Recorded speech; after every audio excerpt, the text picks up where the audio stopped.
Ladies and gentlemen, distinguished guests of Claverhouse Rotary Club, thank you for asking me to present this virtual Immortal memory. It is my contention that the work of Robert Burns has helped to shape what Scotland is today, and on a personal level, as a teacher of modern studies, which focuses on the issues of political, social, economic and international inequalities, I think it would be fair to state that the views held by Burns would even allow him to be described as the father of my subject.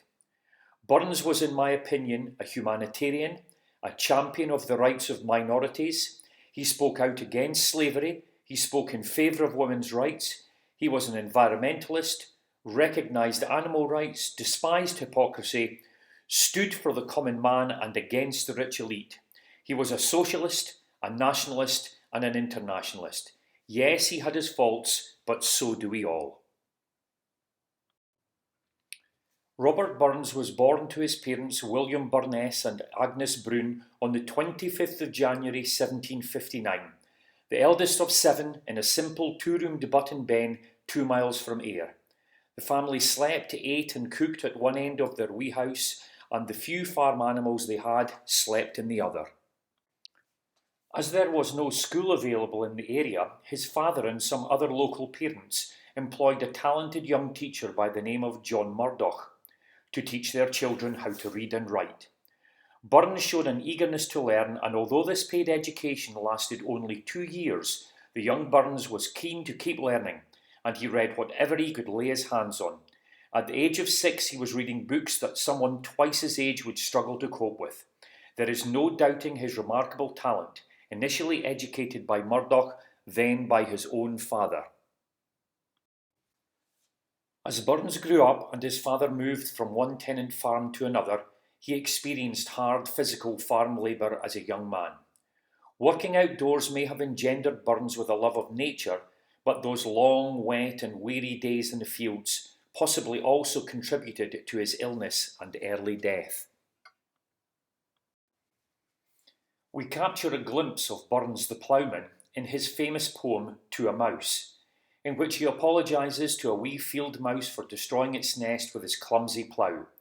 It's a mark of Burns' humanity that he can empathise with such a small creature and even compare his lot to that of the mouse.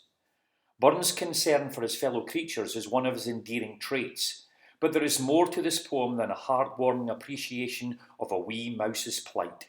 He goes on to reflect on the hard fact that just as the mouse had no inkling that his carefully created nest was about to be destroyed, so we humans have no real notion of what cruel surprises fate has in store for us. But Moosie, thou art thy lane. Improving foresight may be vain, the best laid schemes o' mice and men gang after gley, and leave us naught but grief and pain for promised joy. In spite of the long hours he spent working on the unforgiving farm, he still managed to find time to go out with a local farmhand, a girl called Nellie, and she is the one who can rightly claim to have inspired his first poem, for in his own words, it was the first time he had committed the sin of rhyme, in praise of his handsome Nell. Oh, once I loved a bonny lass, aye, and I love her still, and whilst that virtue warms my breast, I'll love my handsome Nell. This was the start of Burns' fascination with the opposite sex, and Nell was the first of several lasses to capture his heart. In fact, he is quoted as saying, "I never thought to turn poet till I got heartily in love." He turned his hand to praise the belles of Mauchline. Miss Miller is fine, Miss Merklin's divine, Miss Smith she has wit, and Miss Betty is braw. There's beauty and fortune to get wi' Miss Morton, but armour's the jewel for me o' them a'. The last was, of course, Jean Armour. She was 17 and he was 25 when they met. Jean eventually became Burns' wife and she bore him 9 children in 10 years, but only 3 of their children survived infancy. Jean seems to have been a more than generous woman, willing to put up with his wandering eye, even to the extent of agreeing to take in his illegitimate daughter by Anna Park, with the astonishing remark, Our Robbie should have had twa wives. There is no getting away from the fact that Burns was a ladies' man, or that he had several affairs while married to the long-suffering Jean. And without condoning his loose living and loving, there is no doubt that his many and varied female acquaintances inspired some of the finest love poetry in existence.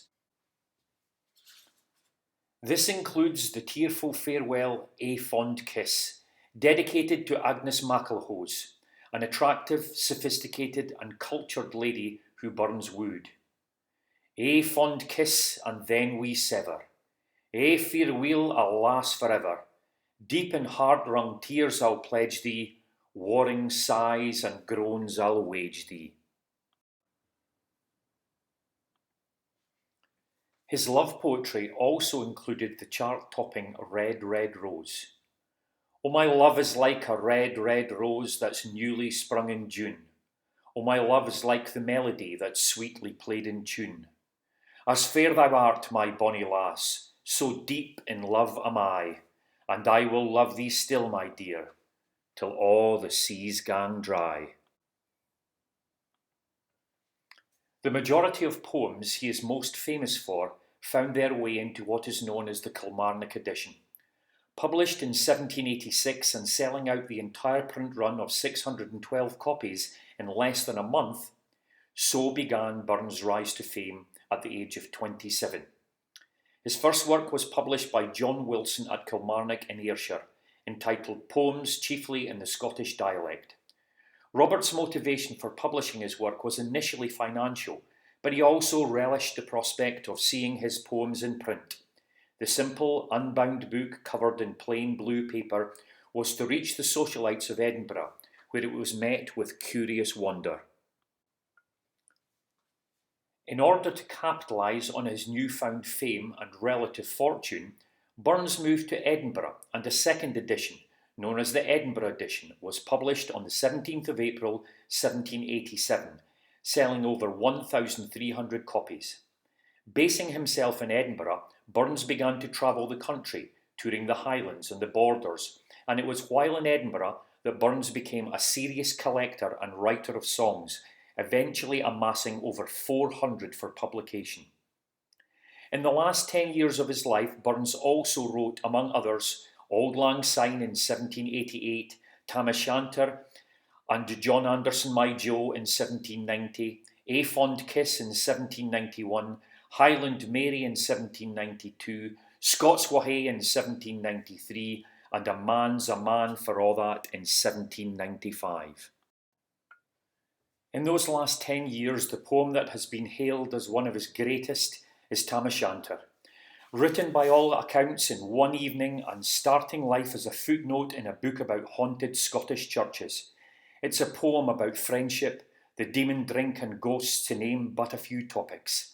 Ah, Tam, thou get thy fairn, in hell they'll roast thee like a hern. In vain thy Kate awaits thy coming, Kate soon will be a wofa woman. Now, do thy speedy utmost, Meg, and win the keystane o' the brig. Thereat them thou thy tail may toss, a run and stream the Dairn across. But ere the keystane she could make, as faint a tail she had to shake, for Nanny, far before the rest, hard upon noble Maggie pressed, and flew at Tam with furious ettle. But little was she Maggie's mettle. A spring brocht off her master hale, but left behind her ain grey tail. The carlin clocked her by the rump, and left puir Maggie scarce a stump. Research suggests that Burns suffered ill health throughout his life, in the form of what were described as rheumatic episodes, and wrote about it in poems and letters, in particular a poem entitled A Prayer in the Prospect of Death. And in the winter of 1795, in the last year of Burns' life, he again succumbed to rheumatic fever, and on medical advice began the practice of sea bathing, which clearly did not help his condition. Burns died on the 21st of July 1796, aged 37, at Dumfries. The cause of death being bacterial endocarditis, a serious complication of the poet's recurring rheumatic illness. Burns' funeral took place at midday on the 25th of July 1796 at St Michael's Kirkyard in Dumfries. As a member of the Royal Dumfries Volunteers, Burns was given a military funeral.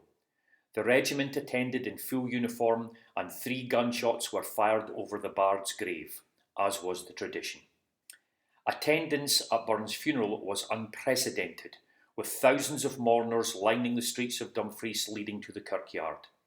Tragically, his wife Jean Armour Burns was unable to attend the funeral because on the same day she gave birth to Burns' youngest child, Maxwell Burns. So what makes Burns, a man who only graced this earth for 37 years, a global phenomenon and cultural icon? Let's start with the obvious. Every Hogmanay we belt out Burns' most famous song, Auld Lang Syne, and all around the world the familiar strains echo as the old year gives way to the new. All over the world this song has been translated and widely used. A few weeks later, every 25th of January or thereabouts, the poet's praises are sung all over the world. On the 25th of January this year, there will be a Burns supper every hour of the day somewhere in the world, involving over 9 million participants, including yourselves.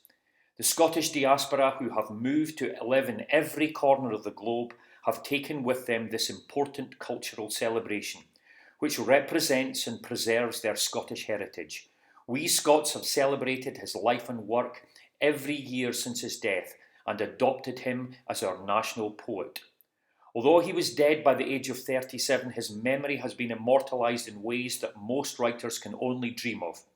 His images have been seen on our currency and even on Russian stamps. His face was the first ever to appear on a Coca-Cola bottle in 2009 to mark the year of homecoming in Scotland and the 250th anniversary of his birth.